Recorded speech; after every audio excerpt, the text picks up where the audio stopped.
पोरं नाही आले ना अजून. आपण 4:30चा टाइम टाकला होता ना. थांबा मी मेसेज टाकतो आता.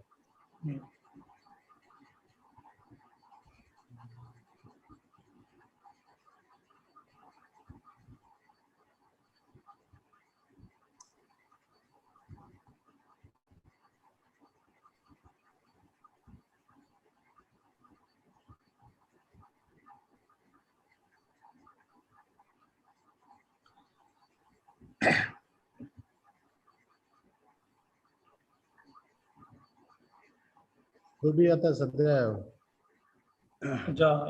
हॅलो, हा, माझा आवाज क्लिअर येतोय का? हॅलो. हो येतोय.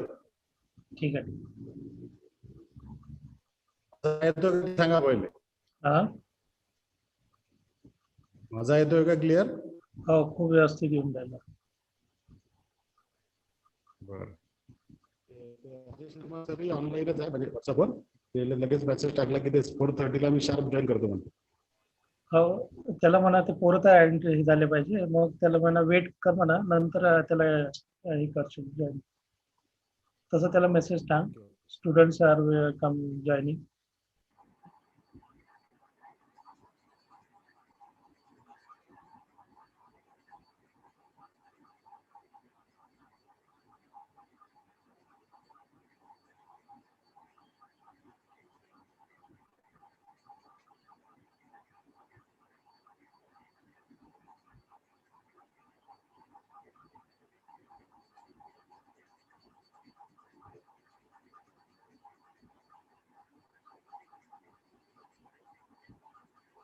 आता चालू मला वाटतं माहिती. स्टाफ तर जॉईन नाही झाले मेकॅनिकलचे. होते ना सर. आपणच 4 जण आहे ना.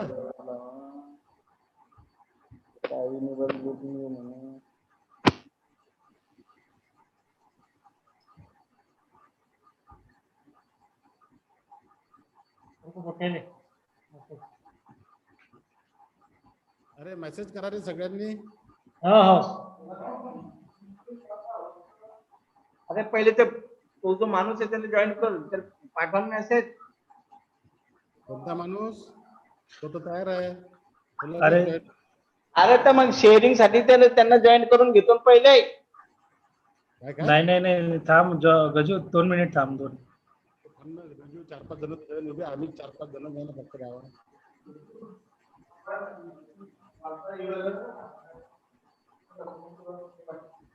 अरे इथं पार्टिसिपंट आले पण.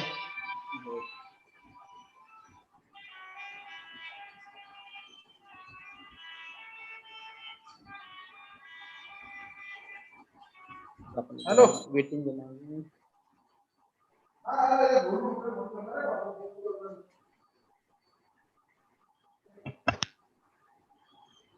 अरे पोट्यांचा मेसेज तर पाहिला पण अजून जॉईन कोण नाही झाले.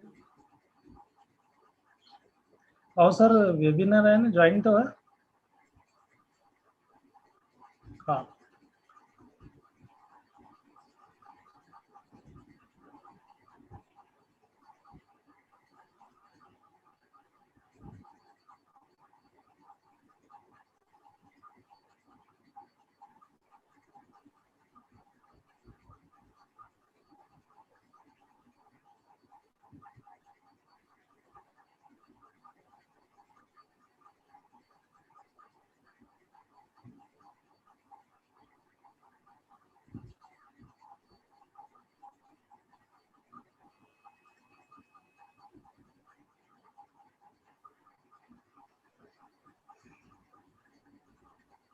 सर तुम्ही काही लिंक वगैरे तयार केली का युट्यूबची? गजू करून राहिला ना. ती लिंक तरी दिली पोरायला, कारण याच्यात देखील पोरं जॉईन राहिला. पोरांना मेसेज तर पाहिले सगळ्यांनी. हॅलो. हो.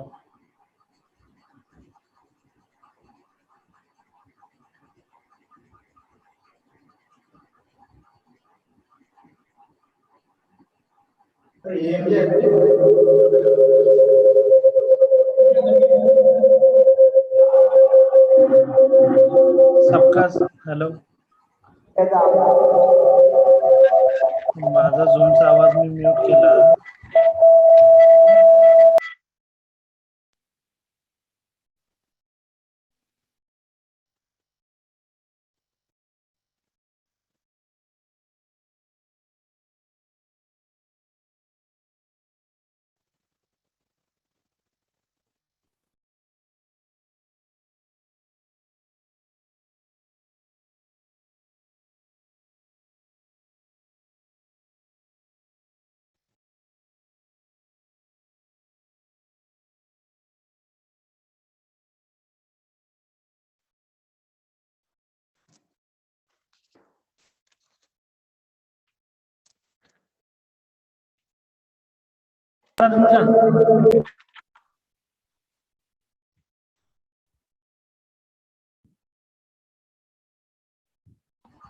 Hello Sapkal sir.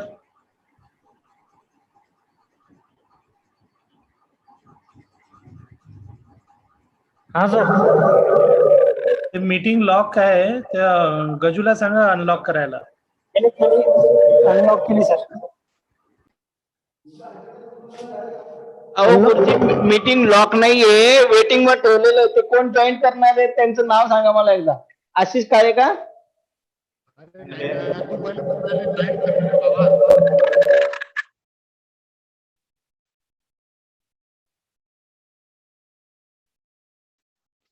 Hello Gaju.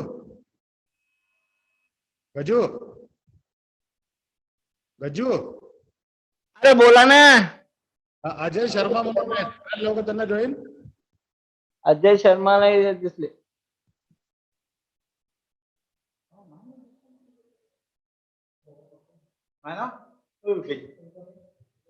कुठे सांगा. अजय चव्हाण आहे. ए गजू. अरे पहिले पोरायला जॉईन कर ना, मग त्यांना करू ना केसला. ते तयारच आहेत, ते फक्त सांगा म्हणतात मला कधी जॉईन करायचंय. त्यांना जॉईनिंग करायला सांगा ना, मग मी जॉईन करून देतो. स्क्रीन शेअरिंग वगैरे चेक करायला लागेल ना.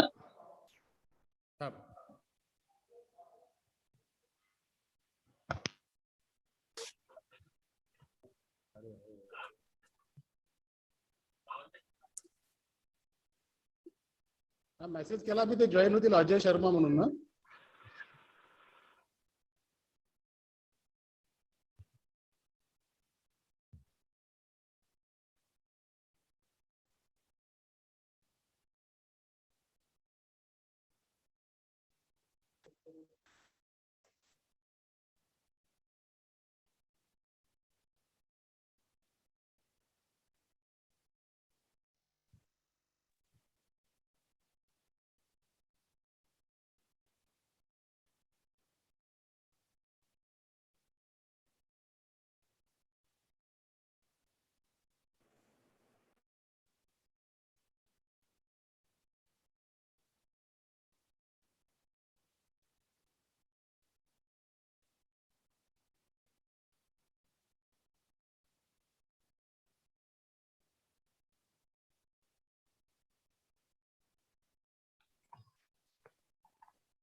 Good morning.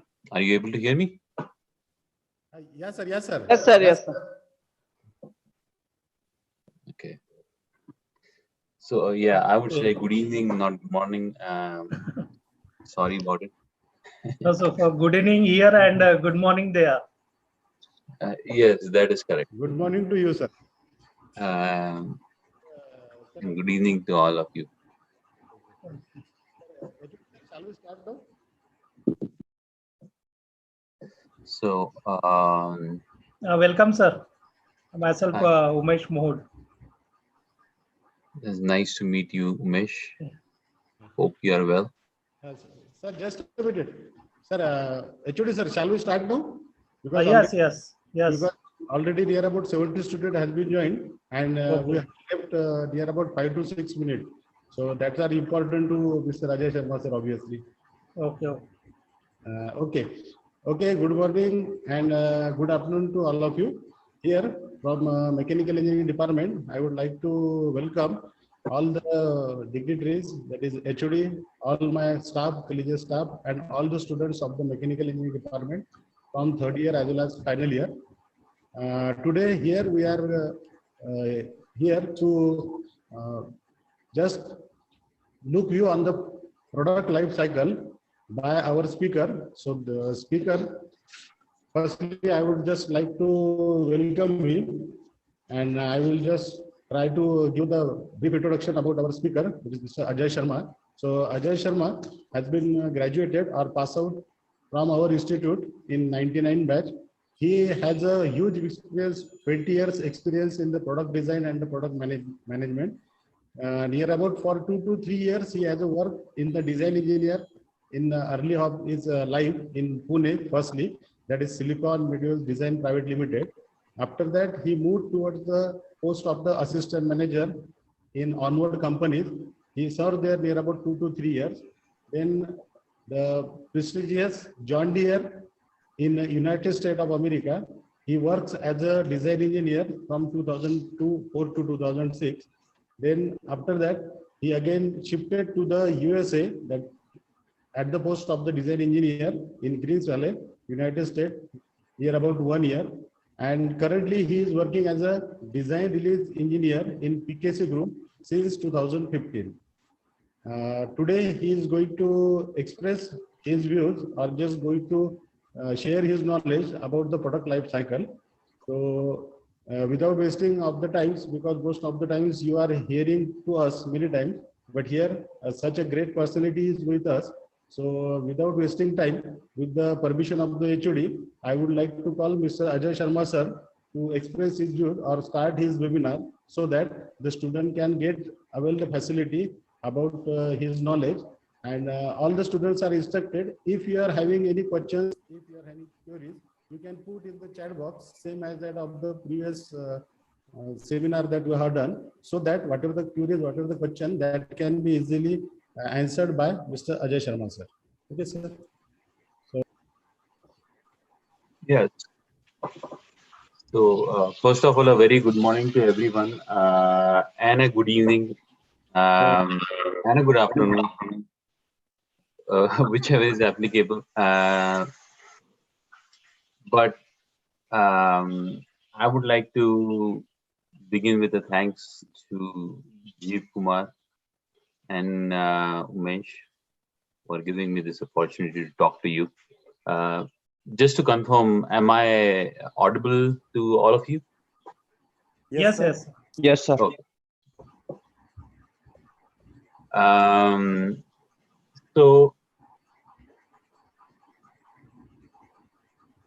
you know, going up with what Jeev Kumar said, that I've been passed out from Anuradha Engineering College in 1999. From there, my journey began. You know, in the industry. I have about 20 plus years of experience, but my major design domains that I've worked on are currently it is automotive components. Basically, I am located in a place called as Detroit, Michigan. Detroit, Michigan is the place where the three big car giants of US car industries is located. Ford Motors, Chrysler, which is also called as Fiat Chrysler, and General Motors, basically. So these are the three big giants that they have their head offices here in Detroit, Michigan. I work with a company called as PKC Group. They are a tier 1 and a tier 2 company to most of the car companies, as well as some of the trucking companies called as International Truck, PACCAR, Volvo. And we kind of design, develop and manufacture products like harnesses. Then there are some electrical components. Typically, if you have seen in a car, there is a fuse and a relay box typically, right? A fuse and a relay box, what it does is typically diverts all the current to different electrical components in the vehicle, and its main job is to supply and protect the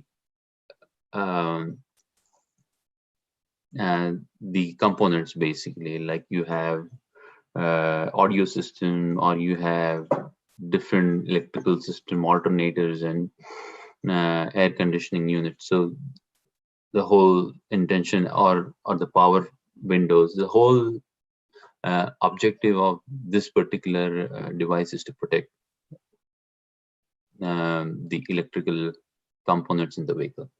So, and definitely I did work on a lot of other fields. We have plastics. I have also worked on turbine exhaust products. I have also worked in the aircraft seating industry. Initially in my career, I did work on a lot of engine components, die castings. I also worked on a lot of reverse engineering projects, as well as welded structure. So just to give a little background about me, and now we should start up with what we call it our topic of the day, which is called as product lifecycle management. Now, product lifecycle management is a very, very important aspect when you get into an industry. I mean, we all be mechanical engineers, what I understand, but broadly, it is applicable to pretty much most of the other engineering fields as well. Let's say software or electrical and the other fields. So really, what product lifecycle management management is. So really what happens is products, they become more complicated these days, right? You know, the technology always change. Every year there is some kind of change of technology, you know, new systems are introduced. A lot of combination of engineering has been incorporated into the traditional automotive, or I would say in generalized products that we were using. Now, for example, how you see where we are kind of slowly moving from the gas engines, or I would call it the petrol engines, to the electrical vehicles. So from the past few years, what we have seen is there was big projects were undertaken by all these three big companies, Ford, General Motors, and Chrysler, to get their electrical vehicles launched. And in this environment where you have a race against time, where you wanted to get your product first out in the market, and you wanted to incorporate all the complex technology into your product, you have to be a step ahead of everyone, basically. And what happened is things get a little challenged and they're unpredictable. And that's where back in the 80s, there was a company called as AMC, American Motor Corporation. They started with a systematic way of leading or putting the engineering products into a particular step-by-step process, where if you follow the steps, you definitely tend to get a reliable product at the end. So really, what product lifecycle management is, it is a process of managing the life cycle of product, right? From the conception of design, the design is, there's concept of design, and it moves on to the manufacture, services, and end of the life cycle of the product, right? And what it really does to make things easier, you have to control these processes, right? Everything that you do, there are certain aspects to it. You have a process, you need data, right? And you need to control it with the data that you gather. So yeah, so again, product life cycle is you develop a concept, right? You take it into manufacturing, you take into services, and you eventually have an end life cycle of the product. Now, what really helped when they brought in product life cycle? When they brought in product life cycle, a lot of issues or errors reduced, basically, on the product that were earlier seen. The productivity when increased. They always, with every build, basically, I'm going to come to it.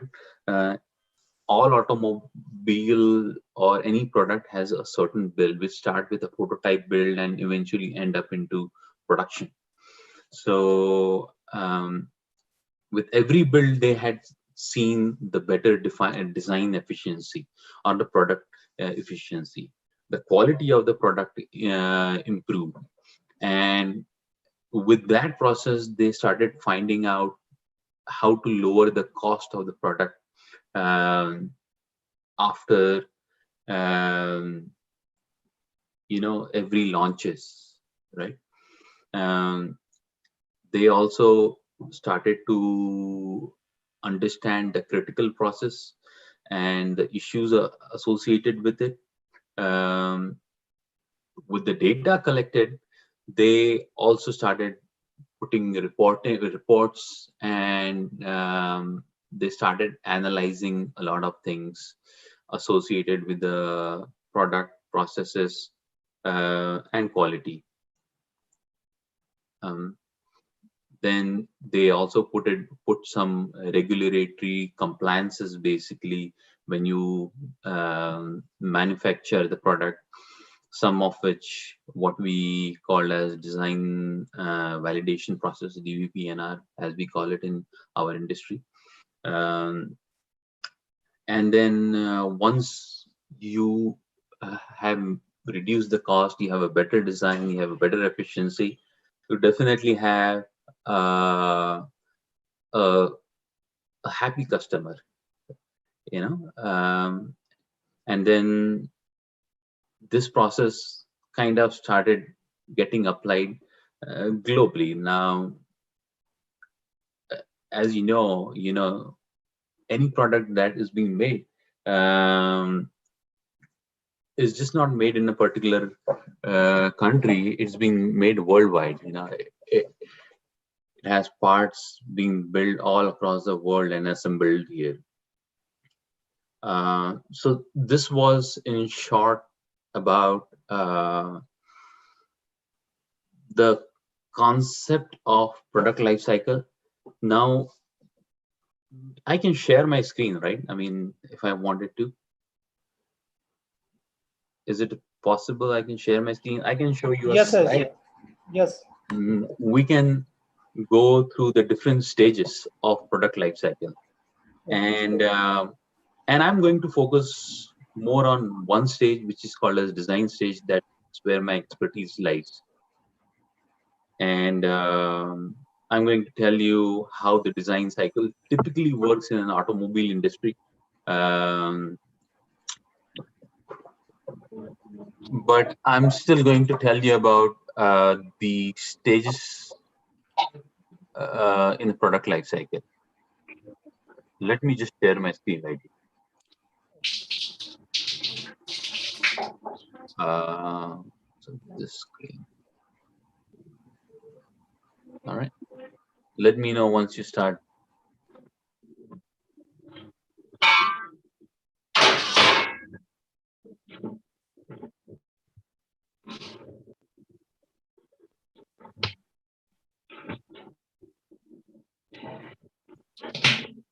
And I know you might have a lot of subjects that that goes through this cycle. I mean, this is a pretty basic process that most of the industries these days follow, whether and globally. I'm not saying here in the United States, but it's globally, you know. And this is the reality. I mean, for every student, I'm going to say, when you get into industry, if you have a knowledge of this, if you know how a product life cycle works, what different departments do, it becomes very easy for you to work through the department. So here is the cycle, basically eight steps. Some say 4 steps. You know, these are kind of broken down into different segments, and these segments starts with the product launch, the product evolution, new product introduction, product maturity, and end of life cycle, like we talked about. And really,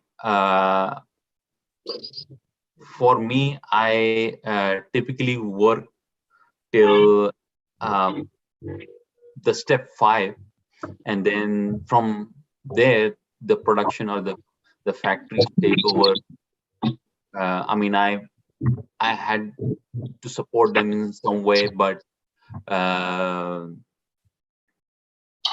there are a bunch of people. There are many people who are involved into it. Many engineers, many managers, many technicians. So this is the entire organization that typically works on the PLM. So I'll start with the first stage, which is called as a concept stage.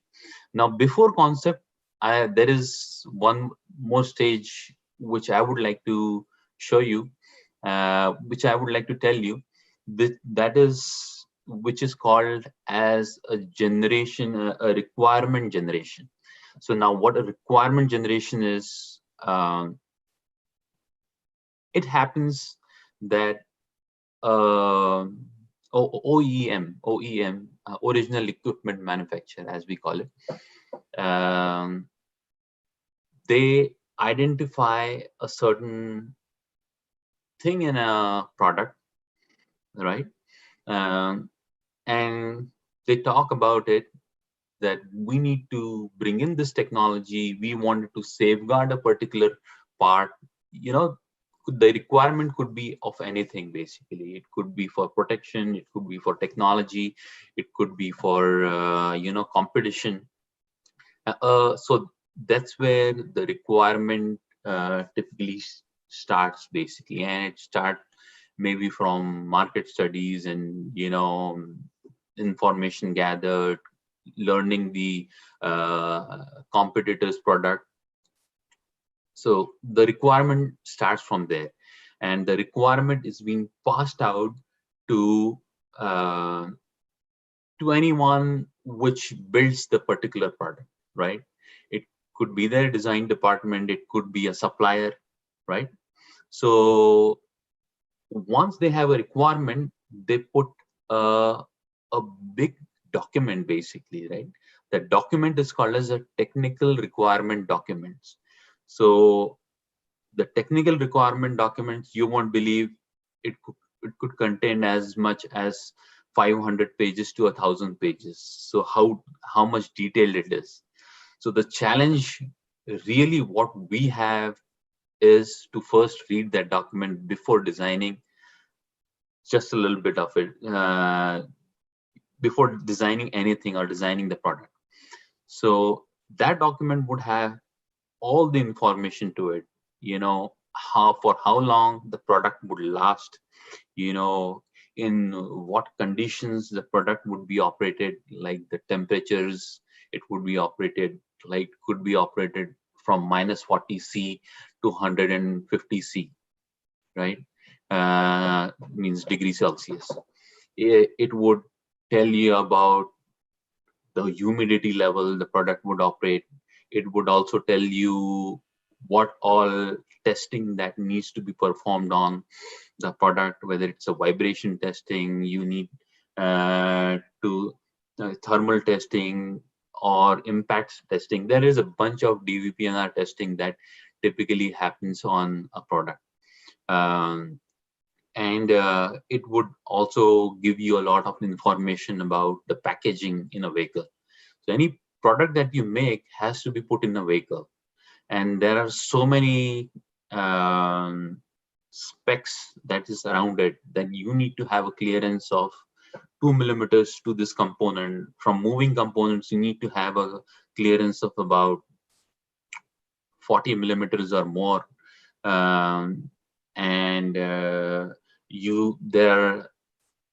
There are situations where when you put this product on a production line, the product shouldn't take more than 15 seconds to assemble, right?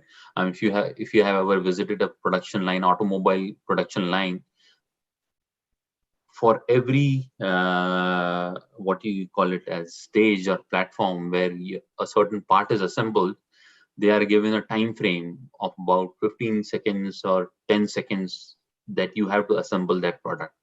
So your product has to be assembled in that particular time. So all these details are being put into a technical requirement, and you have to read that technical requirement again and again and again and again till you know what important points you wanted to work on, and then you can always go back and tell, this is manageable, this is not manageable, you need to waive this off, or we can. So that is an agreement that you typically sign once you read the technical specification.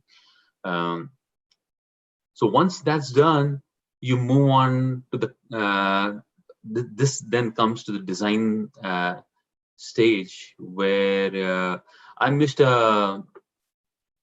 one thing that before moving on to concept, there is sometimes a quote that is sent out by a company.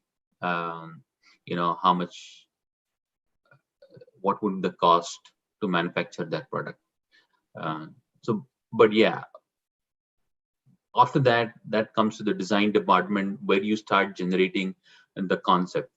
Again, when you generate the concept, like I said, you review the technical document, you review everything basically. You review the details of the project. There is a timeline associated with it. So there are specific project team, which is called as a project management team. What project management team typically would do is they would just make a timeline, and they would do everything that is needed to get the project started, or bring teams together, or order parts. A lot of things is associated with that. The project is kicked off, and then you kind of start with all teams, including the design and manufacturing, where you get information from manufacturing that is it feasible to make this product in our factory, where we have the required machines to do it? Do we have the required materials, or can we order the required materials? Do we have a supporting metrology team to measure and control the product. Most of the time, companies are equipped with all the details, but this is where you kind of go through it. Then this is where my department comes in, design, where once you start designing, you set up a timeline, you set up a goal, you make a design concept, and then you start reviewing those design concepts. So the design is typically made into a CAD software, could be any CAD software. There are many around. We use probably 3, I think so, Pro E, which is called as Creo now, Katia, and yeah. And you review it with the design team. And I'm going to come with for the details for it. So I have a separate slide that I will, and then, you do a final design review, and there is a VAVE analysis, basically value addition and value estimation analysis, where how you kind of reduce the price of the part. Once that's done, you start developing the prototype. Prototype is a very important thing in a design. This is where you can fix up all your mistakes, basically. Once you make a prototype, you make your trials, you do your trials, you can fix up all of your what you call that, mistakes or anything that you wish you wanted to incorporate. And this is a stage which gets you a good insight where your product lacks. So in the prototype, you had a preliminary BOM if it is an assembly, bill of material, what we call it. You also define the process flow. Definitely, the prototype involves the design team as well as manufacturing team. Then they have a control plan, basically. The control plan could be,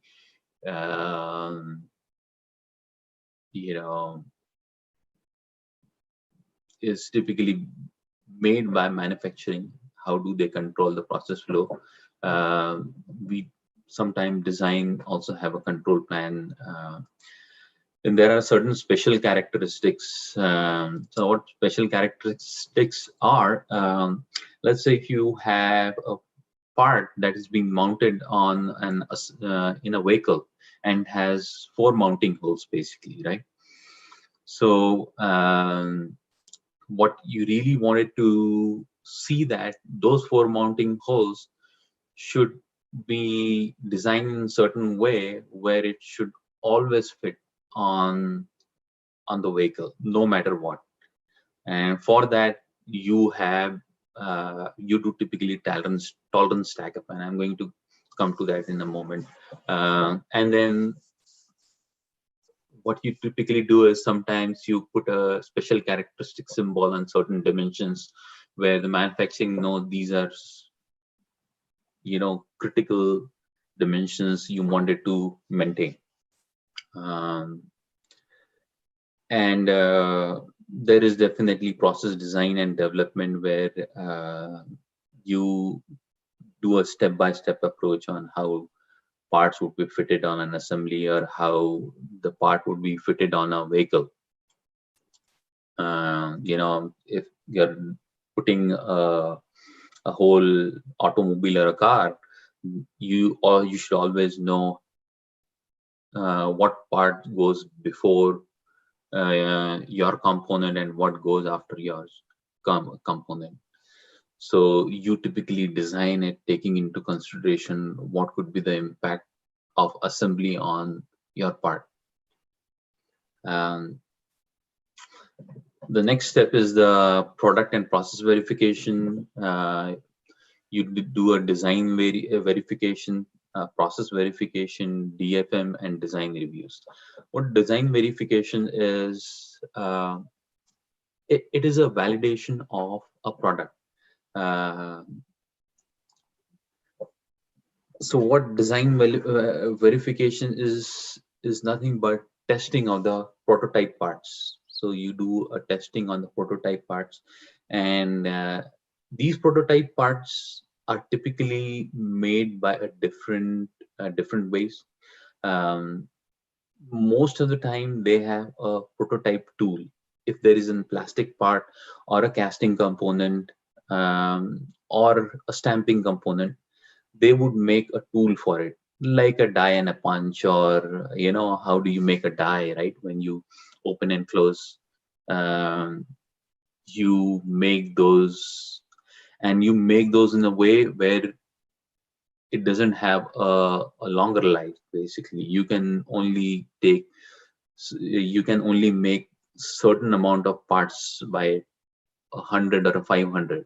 So this is a very low quality tool, basically, and the whole intention is to make that tool in a very lower cost, and you can get certain products out of it, or you can get certain number of parts out of it, and these parts are called as prototype parts. Sometimes you also do rapid prototype, what you call that, 3D printing. So the rapid prototype typically helps you to understand how your product looks like, what are the weak areas, and you can also do the rapid prototype before the prototype build as well. But when you do a design verification or a validation, you always need a good parts that typically comes out of a tool. So you do a complete testing that is specified in the technical requirement, or which has been specified by the customer or the OEM. And when you do this, and this is a long process, end to end, when you product the entire product life cycle, I would say from design to production, it may take about 2 to 3 years, right? And once you do the validation, you would have certain outcomes, that the product failed during the vibration, the product failed during the impact testing, the product failed during the load testing, the product failed during the cyclic testing. So this is the time when you incorporate all those changes into your product. And the same thing happens with process verification. Process verification is how the product is being run through the manufacturing. The DFM is design for manufacturing. Design for manufacturing is something where the tooling would give you feedback on feasibility, that this is a feasible design, this is not a feasible design, and accordingly you communicate back and forth between tooling and your end customer. And then there are design reviews. The design reviews can be between internal teams, external teams, between customers. I'll move on to the next stage, which is called as pre-production. Pre-production is the stage where you verify everything, how the line works, how your product works, how much time does it take to put in your part, assemble the parts. And like I said, new equipment and tooling requirement, what it takes, how much tools you have to make. So let's say you built about, you get an order of about 100,000 or 100 or 500,000 order per year, right? Now that's a big number, right? So if you wanted to build 500,000 parts, you cannot make it by one tool. You might need to ensure that you might have to build 3 tools, each tool's getting you 4 parts. So right, you have 12 parts that should come out from the production line, and that should help you fulfill the order of 500,000 a year. So all these details are being understood, um, and then you have, if you need a special product or process characteristic, there are certain equipment that are needed to get your production going. You just understand that the uh, the manufacturing would understand, if you have a new line, how would you put it into your factory. They put a floor plan where they put the machine, they'll put it in a detailed way that you start up with molding parts, then you assemble the parts, and then you know there must be a certain stage where you wanted to paint the parts or do certain operation to it. They also decide how the product would be shipped to the customer. What would the box size, how much uh, product should fit in one box. All those details are set. Quality has their own agenda on how do they do measure the parts, how many people are available, what equipments are required, what would be the quality standards. The next is the product process validation. Um, so now what happens is, basically, in this stage, you have the final parts out of the tool that comes to you, and then you measure them, check them, right? And see if they are up to the standards, right? If something is wrong, you are not attending the dimension, then you go back again to the tool maker and get it corrected. The same thing happens with the process capability analysis. You ensure that you are able to get the certain amount of correct parts in a particular period of time. You have a process failure mode effective analysis. This is more related to manufacturing, where they sit down and talk about what could go wrong, basically, right? And then they'll categorize it based on the risks, and finally they'll get a number of it, RPN number they call it, risk performance, yeah, and eventually, based on the number, they would go back and change their processes if needed. And then again, they come back to the measurement system analysis. They make sure that things are being measured at every stages, whether you make the part in a particular period of time, the quality. So one thing you have to understand, that wherever you are in the concept stage to the service support, there is a measurement and a data collection. Based on that, you get your KPIs, and you make sure that you're running in a healthy way. Now, this is where the stage number 7, which is called as a production stage. Production stage is where you actually start producing the parts, right? And now it looks like I have 15 minutes, so I'll finish off these two, and I'll get to the design cycle in a detailed way. So yeah, you start do the production, identify and improve process validation, and then you monitor and control. The final stage is the service and support. Service and support, you have quality issues, so you ensure wherever you have issues, you give a support. And then service and support also deal with the process variation. Every part that you make should be within the tolerance. You ensure that the customer is satisfied. You ensure that you have an improved delivery and services, and key performance index monitoring. Basically, you always make sure that everything is healthy, nothing is going wrong.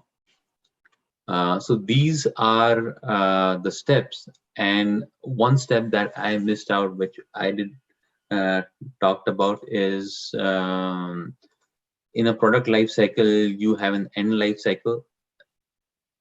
After a certain stage, every order that you receive, they get you that this order would be we would be needing it for 6 years, right, or 5 years, and after that the life of the product ends, right? And then you kind of come up with again a new concept, or if they wanted to continue with it, then they'll order new tools basically.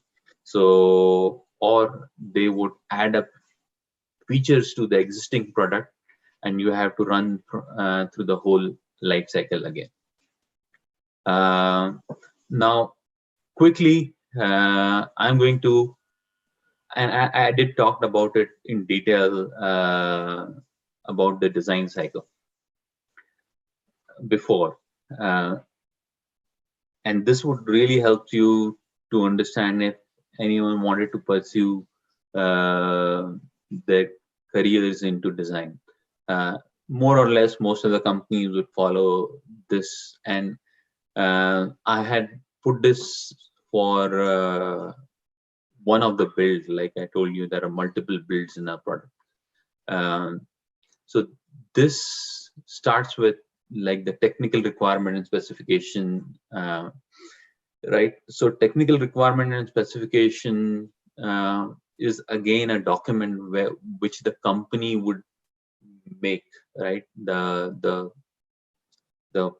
company that would make the product, or the firm that would make the product, or the supplier that would make the product, they will make their own technical requirement specification. They will list all the key functionality of the product, and they will put all the important details in the product.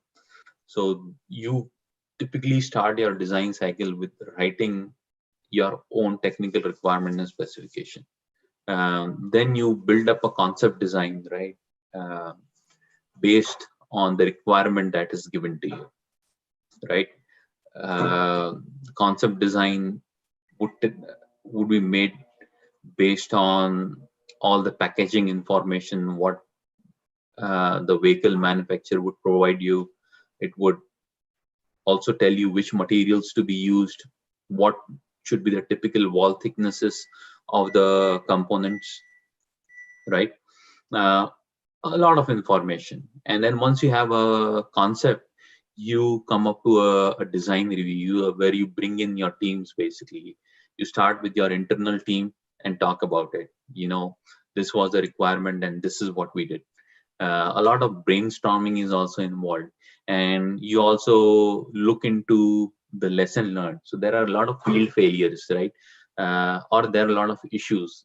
The issues can be in testing, the issues can be during the durability life cycle, durability testing, the issues can be during quality issues or field failures or manufacturing issues. So you bring in all those lesson learned.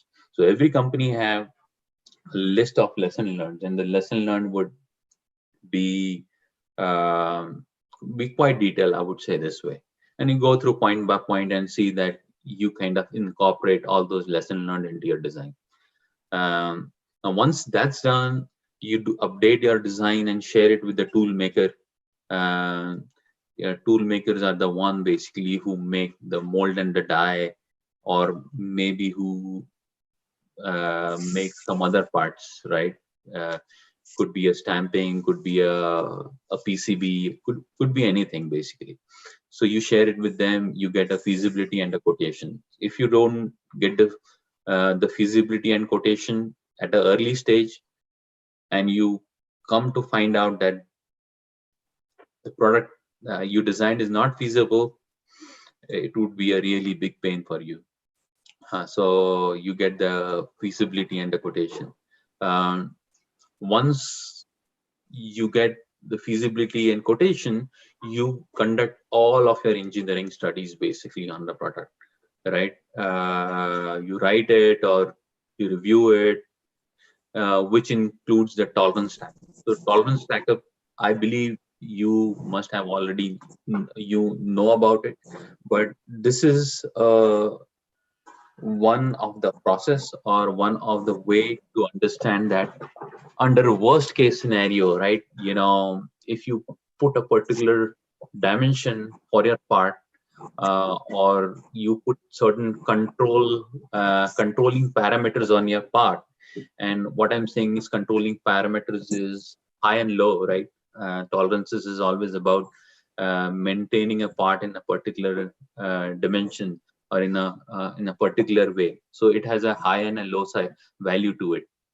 Worst case scenario is, you know, you have your part which is being measured at a very high level, and the mating part is measured at a very low level. No matter what, if that happens, you still should be able to assemble the part. So this gets complicated when you have, you know, 15 or 20 different parts associated with each other. You have a DFME, which is called as design failure mode effective analysis, where you sit down and understand n number of ways the product can fail, right? And you list it down, and then you rate it basically. What is the severity, what is the repeatability, and you again get an RPN number of it. Higher the number, your design has to be redone. And then you write a DVPNR as well. DVPNR is again a test plan, basically how you test your product basically. So typically, we talked about it. You do all kind of product validation, thermal, heat and cold. Could be n number of testing. This is the most complex thing. What I, from my perspective, basically, it takes a lot of effort to get your product validated before you can put it in the vehicle.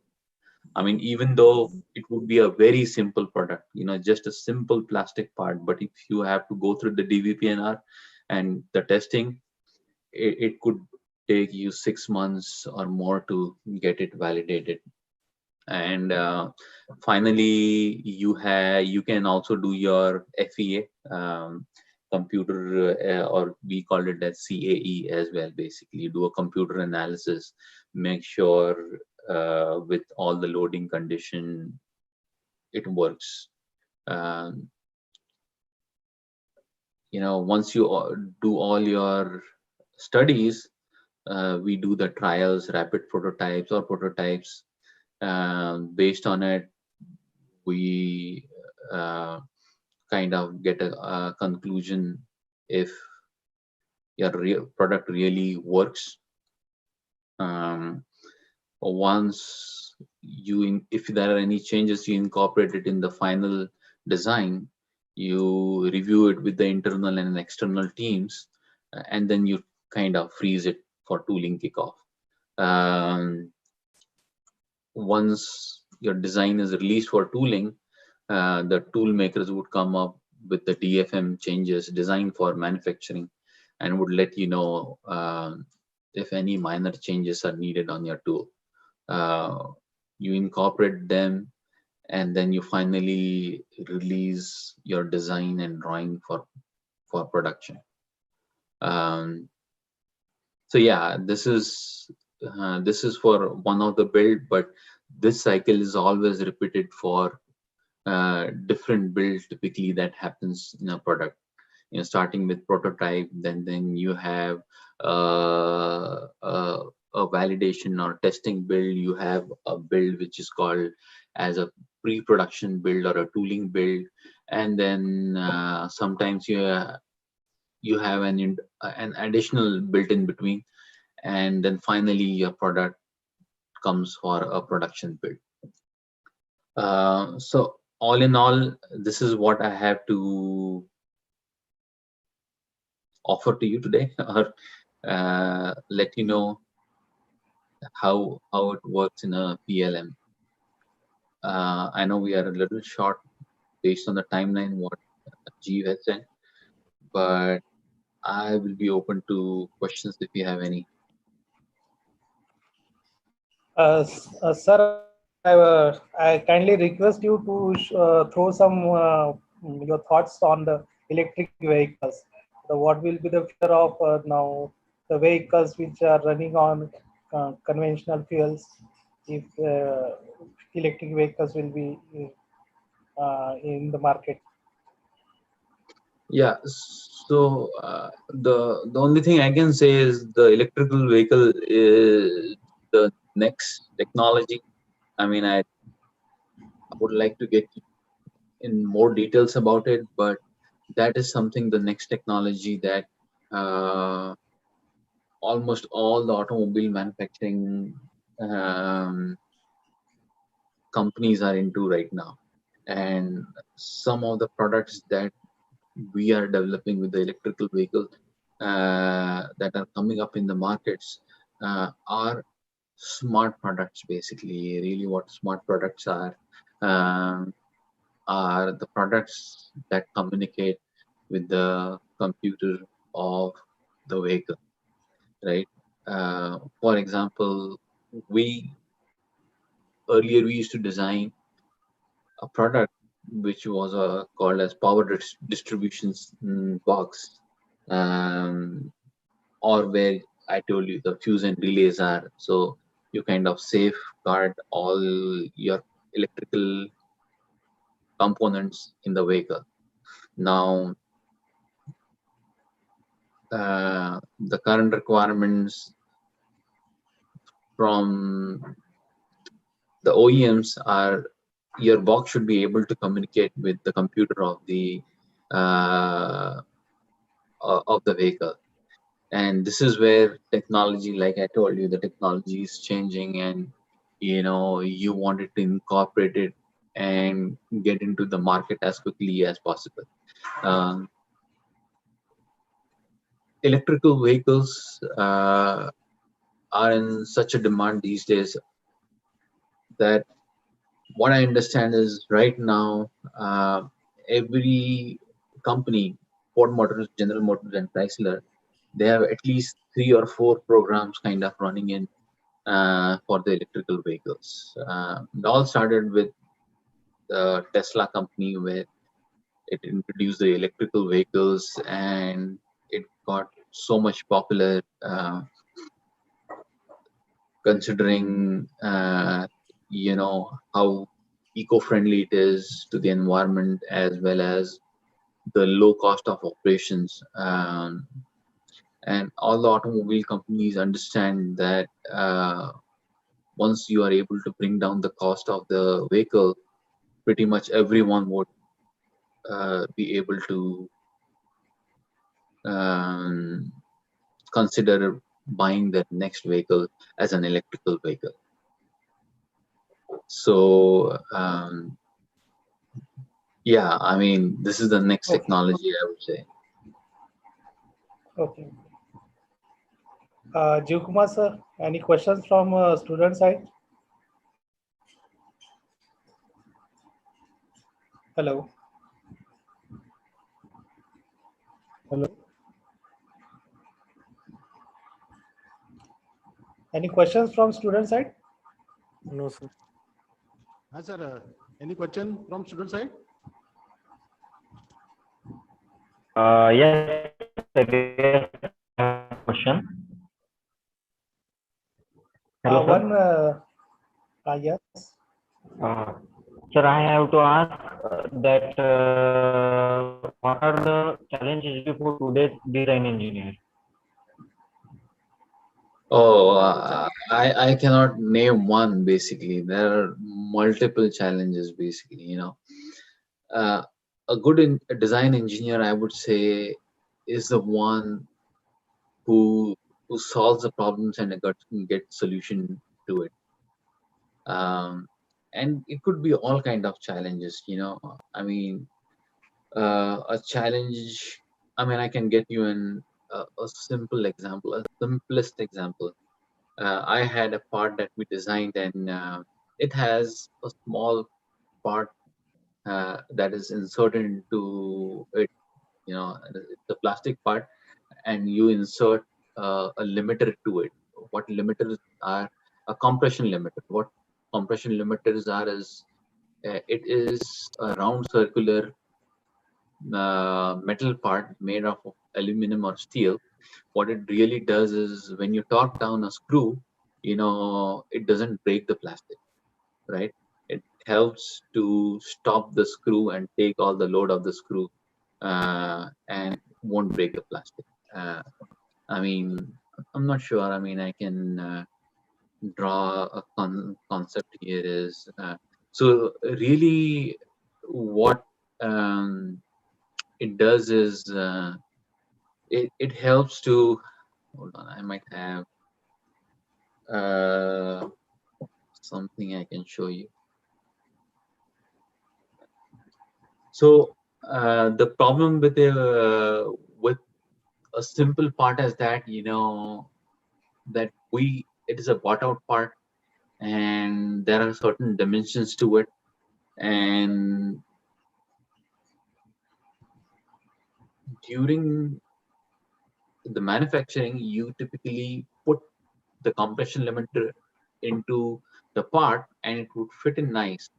But then really what happens is when your plastic typically cools down, there is a shrinkage that happens to the plastic. The plastic would lose some moisture in it, and during the shipping the compression limiter would fall off, right? A simple issue. But if you wanted to make sure it doesn't fall off, you have to put a certain uh, what you say um, a parameter to it in your drawing on how you maintain the whole dimension basically, and how do you control it, and then also put a certain thing into your validation plan where you ensure that when you test the parts, your compression limiter should be able to withstand a force of 75 Newton or more, and if it is less, then likely it would uh, fail or drop, or it would have issues. Uh, and I'm giving this example because that was a little small limiter. The cost of it was maybe 5 cents converted into INR would be 2 or 5 rupees, something like that, 2 to 5 rupees. But with that compression limiter that fell off from our part, the customer rejected about 50,000 parts of it. So the challenges would always be there in design, in testing, during with field failures. I mean, I could talk about it for hours and hours, what challenges it could be. But in short, I would say a good engineer should always try to find out a problem to the solution, and always follow an approach of what do you call that, kappa, root cause analysis, corrective action, preventive action. There's a whole set of uh, process you follow when you have an issue. You have 8D analysis, 4 whys, as n number of things that you follow when you have an issue or you have a challenge. But Okay, okay, sir. Yeah, Got it, sir. Thank you, sir. Thank you. So I request Mohit sir to give vote of thanks. Mohit sir. Okay. Okay, I would like to thank to our guest, Sir, expert one question. speaker. Yes, yes. Sir, I want to ask sir that what inspired him to overcome the deadline challenge, and what things he do to overcome the tension to fulfill the work in a timeline. Yeah, that's where the project management team comes in. They have a project plan basically, and they have CFTs, cross-functional team meeting every week. And that's where in that meeting you analyze the health of the project. And if you think the project is lagging behind, you put in more resources, you put in more efforts basically to overcome that timeline. And if you have a good project timeline and a good project management team that looks into the health of the project, you won't get the stress or the challenges that you typically get it if you don't follow your timeline. So one thing is very important. Any project you take, you always start with a project timeline and you religiously follow it. And any issues that come in basically that are always listed into that CFP meeting that I talked about. And in the next meeting, you try to again review it and see if it's still an open issue or is it is closed. But yeah, does that help you to answer the question? Yeah, sir. So, Sir, but I want to ask that if a small manufacturer wants to meet the timeline deadline, so if he is not having the structure, means that team or something to solve the problem, so how the small scale manufacturer can meet the deadline? Well, if you don't have a timeline, you are going to run into problems. It's outright, I'm saying it this way. Even if it is small manufacturer, even if it's you, right? You might have a final year project. I would recommend to you, if you do your final year project, you start with a timeline. You put the dates together that this is the time when I wanted to procure the material. This is the time when I wanted to machine my parts. This is the time when I wanted to, assemble the parts and write my report. If you are educated, you have learned about how you organize your thing, manage your thing. Start with a timeline, and this is going to be very effective to determine the health of your project. You will definitely face challenges, and that's when you become smart of adding up an additional few weeks into your timeline to make sure that you run into issue, you are going to use those additional weeks.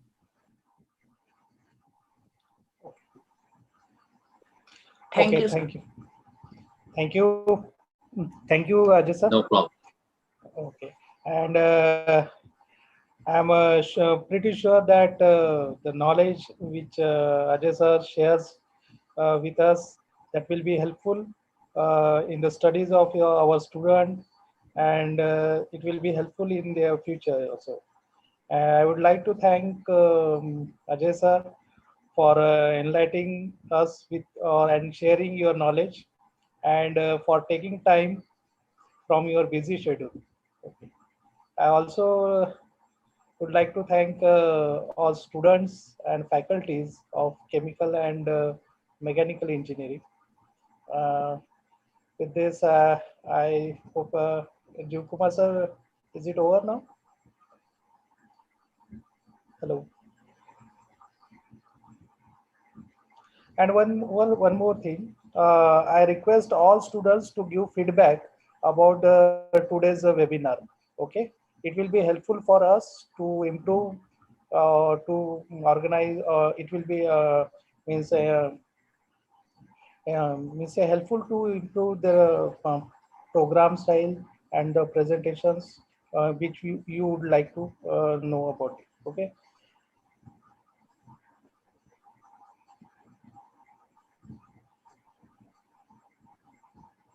Hello, Jiv Kumar sir. Okay, sir. Okay, sir. Sir, sorry, my network is somewhat poor one, so that's why I left the meeting. So very nice thought that has been shared by you on the design procedure. What is the design procedure we have seen? Along with that, the different types of your design software. So definitely that will be helpful for our student in the future. So with the kind permission of the guest and HOD sir, I would like to declare here that meeting has been over. Okay. So thank you all of you. Thank you for joining. Thank you, Ajay sir. Thank you very Thank you, much, sir. Good day, and sir. best of luck to all of you for Thank your. you.